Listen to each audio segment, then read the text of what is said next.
In September 1865, a Union general stood in front of thousands of freed families and read them an order. And the order told them to leave. Not Confederate soldiers, not slave owners, a Union general, the same government that had freed them, the same army that had signed the papers, giving them the land they were standing on. He reportedly wept while he read it. They had 40 days. That is the part of this story that was never taught. Not the order that gave the land, the order that took it back, and the 40 days in between, when 40,000 people built something on paper that the government had already decided would not survive the year. The documents exist, the names exist, the land still exists. This is what happened in those 40 days. By the spring of 1865, an estimated 40,000 freed people had settled on approximately 400,000 acres under the authority of Field Order 15. They were not squatting.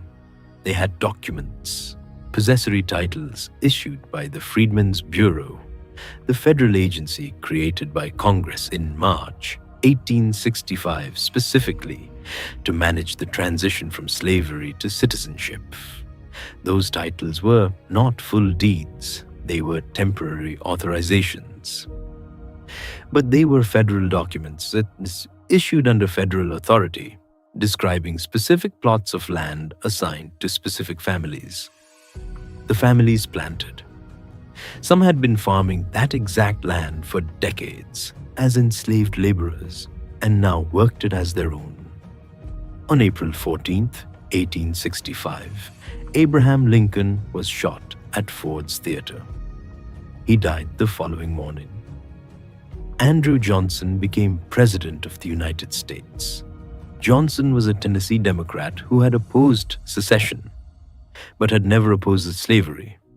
He believed in white supremacy as a matter of stated political conviction. His Reconstruction vision was simple: restore the Southern states to the Union as quickly as possible, return political power to former Confederates, and leave the question of black civil rights to individual states. The land was an immediate problem.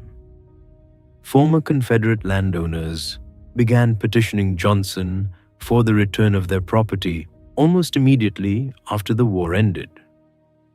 Johnson had already begun issuing pardons to former Confederates in May 1865, and those pardons included restoration of confiscated property. There was a direct conflict. The federal government had issued possessory titles to freed families on land it was simultaneously promising to return to the men who had owned those families. Johnson resolved the conflict in September 1865. He ordered General Oliver Howard, the commissioner of the Freedmen's Bureau, to travel to the Sea Islands personally and inform the settled families that the land would be returned to its former Confederate owners. Howard was an abolitionist. He had lost his right arm at the Battle of Fair Oaks. He did not want to deliver the message. He delivered it anyway. The accounts of what happened at those meetings exist in Freedmen's Bureau records. Howard stood before crowds of settled families and read the order. Some families refused to leave.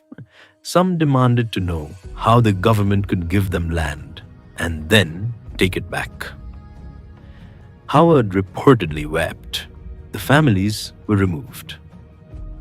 By the end of 1865, most of the land distributed under Field Order 15 had been returned to former Confederate owners.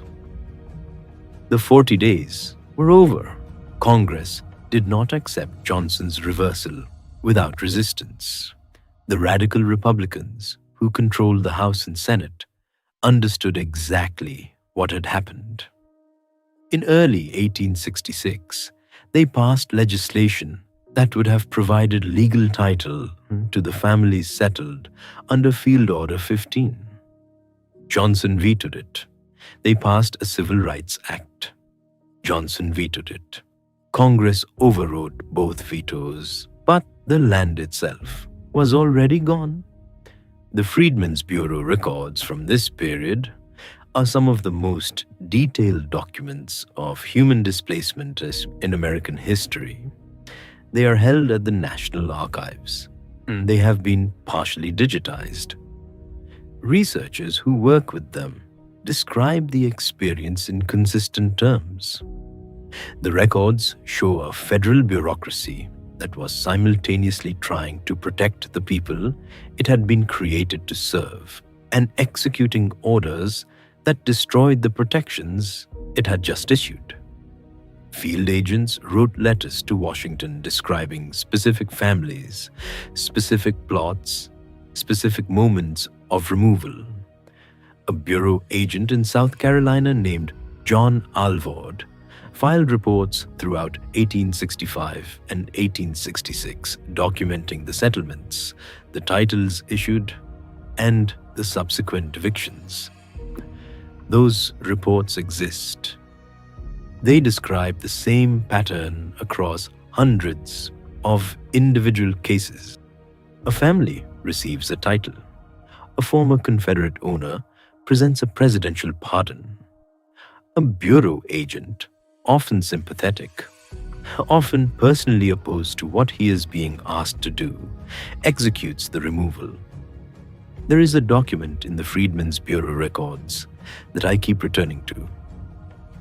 It is a letter from a freedman identified in the records only by his first name, Cyrus, writing to a bureau agent in late 1865 after receiving notice that his family's land would be returned to its former owner.